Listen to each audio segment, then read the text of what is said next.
Another patch, another buff to snipers and rifles. But will it be enough to make them viable? Let's take a look.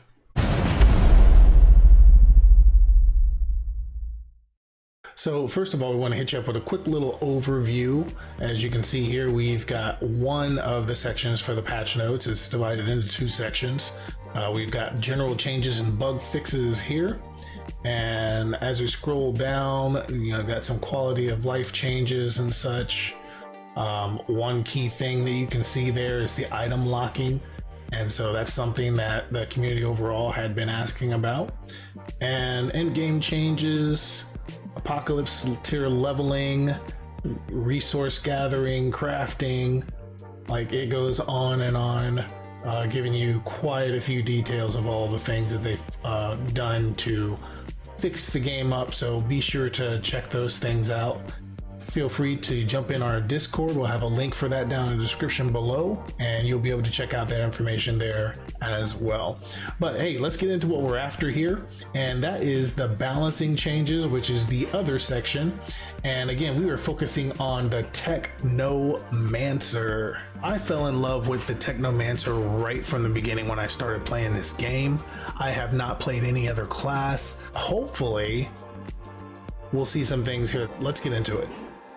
After we hit World Slayer, we had these hopes that you were going to have the snipers and the rifles be more viable, and granted, they did make an effort here by adding things on the packs tree specifically for that. But then again, it just wasn't enough because you would get hit with those hordes and the weapons weren't doing enough damage. And so they've done some stuff with Twin Reaper, as we can see here, increased the echo damage from 25% to 35%. And so looking at the packs tree here, sniper shots have a 75% chance to trigger an echo, dealing 35% of the damage dealt by the shot. Is that really going to make much of a difference? I guess we'll have to see when we add it with some of the mods that are available to run with the sniper class. But I'm still a little bit skeptical as to whether or not that's going to be effective at all. They fixed the bugs that prevented the Technomancer's Twin Reaper packs node from functioning properly after loading into a level.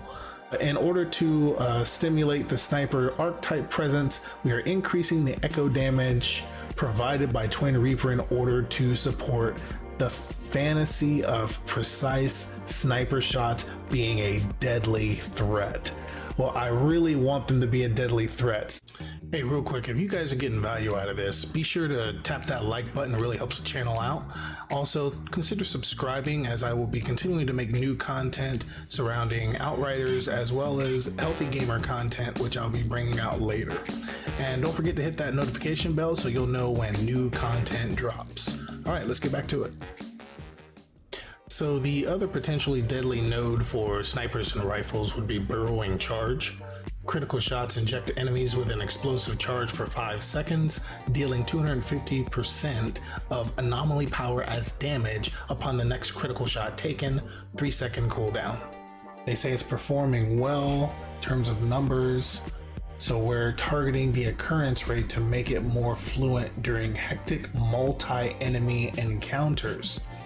And I have to admit, this is what I used when I came across the fact that Twin Reaper just wasn't getting it done for me with my rifles and with my snipers. But I did have a little bit more success with this because when you hit a second crit, like that 250%, like it blows them up. But the problem was, again, either A, I wasn't getting the consistent 1 to 2 shot kills that I was looking for, and because of that, I should say, I would get hit with the hordes of freaking things coming in, and I would have to switch to the secondary, which the whole idea is to keep things from getting close to you and whatnot. And so it was just a little bit annoying, but I see that this is got some potential as well. So we'll have to test out both Burrowing Charge and Twin Reaper to see who's going to give us the biggest bang for our buck.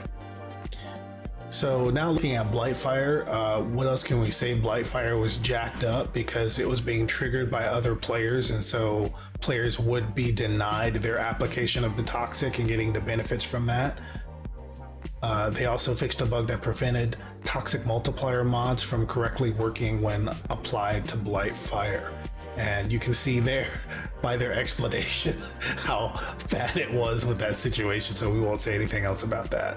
Looking at the Downpour legendary set, you can see down here at the bottom, Scrapnel creates additional cluster bombs after explosion, each dealing scaled damage based on your anomaly power. And so this is what I ended up running with, was the Scrapnel, because I just started having fun just dropping bombs on mugs. And I gotta say, them sending them from 100% to 115% of the anomaly power, when I'm looking at anomaly power that I'm scaling up into the millions, I am looking forward to cluster bombs finishing off people or killing other people off that are in the area when I'm targeting, say, an elite or whatever. That's going to be a nice increased bonus. So we'll be putting out a follow-up video to this here real soon as we test out both the Twin Reaper Burrowing Charge and all associated mods and such, and just to see if this is really going to be a viable thing long term with the snipers and rifles. So until next time, love God, love people, peace.